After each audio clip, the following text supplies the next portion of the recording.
Perfecto. Y estamos acá con el maestro Iván Martínez Azueta. Iván, ¿cómo estás? ¿Qué tal, Jorge Villa? Pues un gusto estar acá de nueva cuenta en el programa. Oye, Iván, coméntanos sobre esta reunión que tuvieron, ¿no? En donde pues estuvo la Semarnat, estuvieron planteando el tema de Constellation Brands. Hay un reconocimiento de que ha incumplido la empresa, los tiempos que fijó y las formas en que también dijo. Y al final del día, pues si bien es cierto, nos garantiza, dice el gobierno del estado, el gobierno federal, que Constellation Brands no va a operar, pues al final han hecho lo que quieren. Pues sí, digamos, hay muchas aristas, ¿no? De lo que ha ocurrido en los últimos días respecto al caso Constellation y el tema del agua en Baja California y en Mexicali. Sí, tuvimos una reunión el miércoles con el titular de la Unidad de Asuntos Jurídicos de Semarnat, el doctor Guadalupe Espinosa Sauceda, y con el director del Instituto Mexicano de Tecnología del Agua, el doctor Adrián Pedroso, que venían precisamente porque la semana anterior, un día antes de la visita de AMLO, tuvimos una reunión con la secretaria de Semarnat, María Luisa Albores, los colectivos, que nos está para presentarnos este convenio que se había firmado entre el gobierno del estado, el gobierno federal, Conagua y Semarnat, y el gobierno municipal de Mexicali. Entonces, como saben, seguramente ya lo habrán platicado acá, el convenio tiene como contexto el caso Constellation Brands, lo plantea digamos, como antecedente, para plantear una serie de acciones encaminadas, según dice el convenio, para preservar las fuentes de agua y garantizar el derecho humano al agua. Que vienen acciones como, más bien, se plantean acciones de coordinación vinculadas a garantizar el derecho humano al agua por sobre cualquier uso, a buscar acciones para reducir la presión hídrica sobre el acuífero.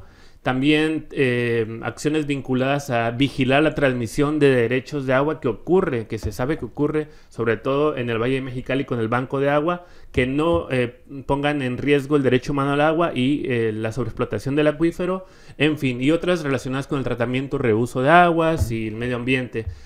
Y lo menciono también porque ha habido mucha polémica desde que se publicó. Incluso las declaraciones del presidente han sido en cierto punto contradictorias, desde que dijo un decreto y que era un convenio, hasta que mencionó el tema de que no se va a dar agua a la industria. El convenio no plantea eso de fondo, ¿no? Pero digamos que el sentido político, la voluntad política, a mi parecer, se relaciona con cómo atender las demandas del movimiento. O sea, es evidente que sí está habiendo un reconocimiento del movimiento social por convicción o por conveniencia de parte de las autoridades federales. Entonces, y lo menciono porque ya en la reunión con la secretaria de Semarnat, pues prácticamente estaba muy abierta a todos los planteamientos críticos y a los problemas para resolverlos, ¿no? Y lo menciono también porque en esa reunión se criticó que lo que se publicó fue un convenio que tiene vigencia hasta el 31 de septiembre del próximo año, cuando acabe la administración federal. En ese punto, Iván, la historia nos ha dicho que la burocracia del gobierno de México y a veces los procesos cómo tardan para poder implementarse y llevarse a cabo, porque es un convenio que permite como la firma de más convenios, ¿no? O subconvenios. ¿Crees que se pueda llevar o concluir antes de que termine la administración? Porque, digo, por ejemplo, en el tema de Constellation Brands, la revisión son cada 6 meses, pero los procesos del gobierno de México también son larguísimos por la burocracia y por los problemas del país, ¿no? No, y de hecho tendría que ser algo permanente, ¿no? Y precisamente hacia allá iba, que se hizo esta crítica respecto a la vigencia y la forma que era un convenio.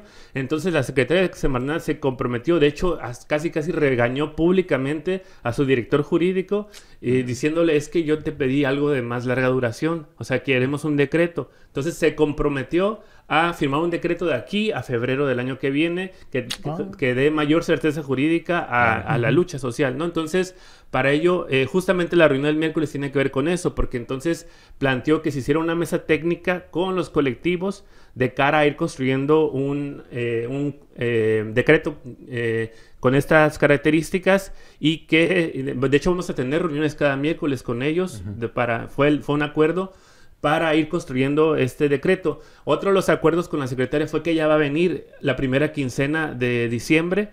No han precisado la fecha, pero a darle a conocer los acuerdos, como también a dar la cara respecto, porque no ha venido, fue una exigencia que se le hizo, pero también quería tener ya más o menos planchado, por así decirlo, este decreto para también presentarlo durante su visita, ¿no? Adicionalmente a eso se planteó el tema de las concesiones, la irregularidad de las concesiones, no se sabe. Constellation dice que compró casi 400 hectáreas. Después dijeron que las transmitieron los derechos de Agua Césped. No hay ningún registro en el REPDA. Y entonces hay una incertidumbre y se planteó otra mesa técnica para buscar acciones para revisar todo eso y si se encuentran irregularidades, cancelar las concesiones, ¿no? Esos fueron los acuerdos de manera general, también el tema de las carpetas de persecución contra activistas, en fin. Pero algo relevante también fue que al siguiente día, creo que el mismo día que vino López Obrador, se publicó un decreto de actualización de el déficit de los acuíferos, la disponibilidad de agua de los acuíferos. Okay. Y el de Mexicali, el del Valle de Mexicali, apareció con menos 432 millones de metros cúbicos. De 2020 a la fecha, a esta nueva actualización, se incrementó el déficit en menos 174 millones de metros cúbicos. O sea, es bastante grave. Parte. De hecho, esto coloca, yo revisé la información de todos los acuíferos, como el tercer acuífero con mayor déficit de todo el país. Si tú sumas el de San Luis Río Colorado, que tiene como menos 80, porque son un mismo acuífero, está dividido simplemente administrativamente. Sí, claro. Se conviene, casi empata con el acuífero más sobreexplotado del país, que es uno que está en Chihuahua, el segundo es el de la Valle de México y el tercero es el de aquí en Mexicali. Entonces, ¿a qué voy con esto?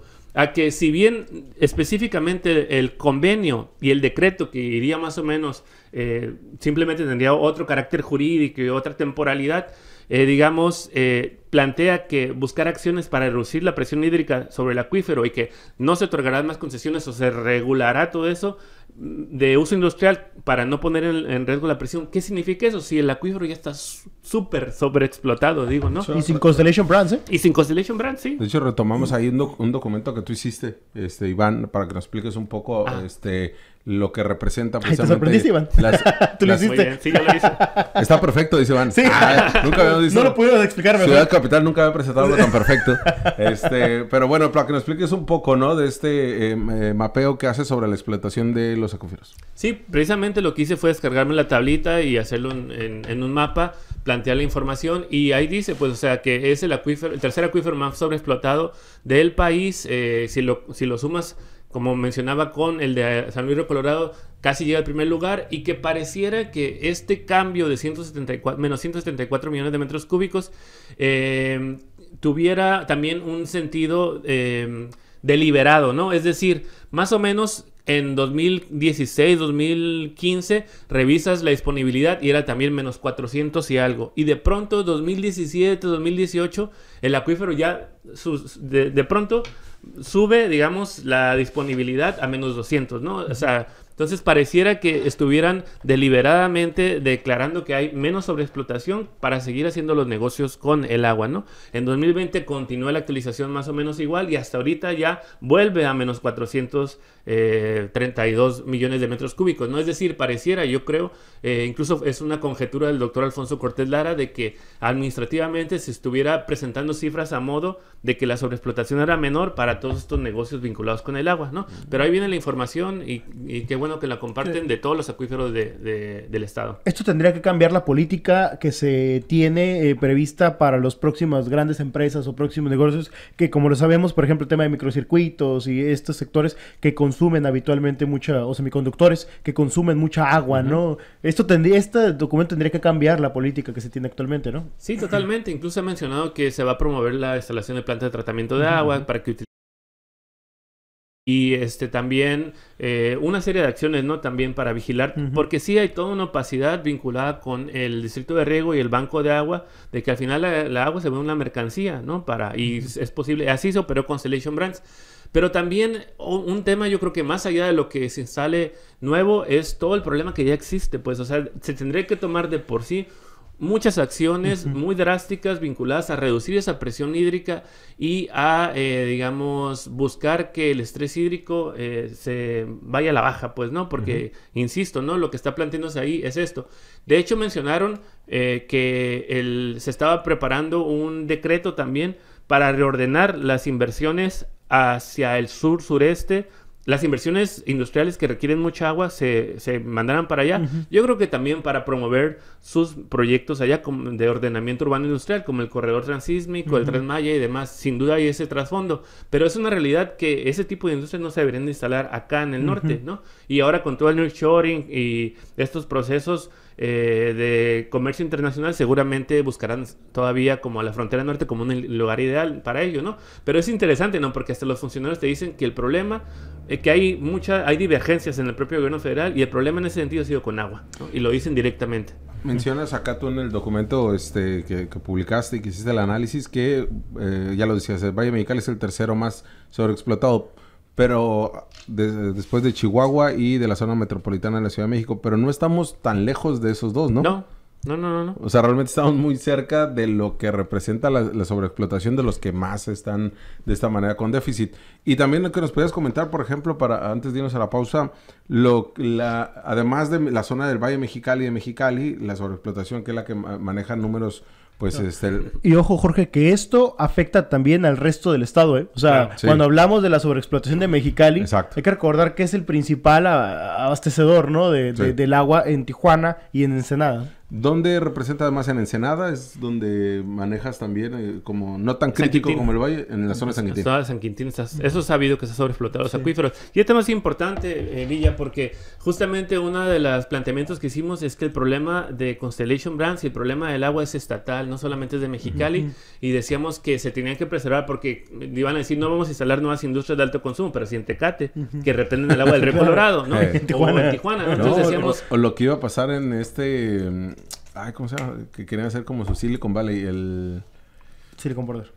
Sí, el Silicon Border. Sí, claro. Es lo que representaba eso, ¿no? Y Silicon Border estaba vinculado a Punta Colonet. Eran dos proyectos articulados. Que lo revivieron. Que lo acaban de revivir. Revivieron Punta Colonet. Punta Colonet es lo que querían. Y seguramente van a instalar un montón de nuevas industrias porque los puertos eso provocan. Entonces, ¿qué va a ocurrir? Hay muchas incógnitas que hay que seguir analizando sobre estos decretos y estas medidas y vamos a seguir informando pues sobre los resultados de las mesas técnicas que estamos participando. Y aunado que eso también generaría a lo mejor un problema de energía. Que sería otro tema. No solo agua, sino el déficit de energía. Que dice Curjonol que ya no invitemos a Iván Martínez Azueta. Sí, que le está echando abajo sus negocios. Que seguramente está esperando su chayote. Son los ecos de la nota capital. Ciudad Capital. Las voces de la ciudad.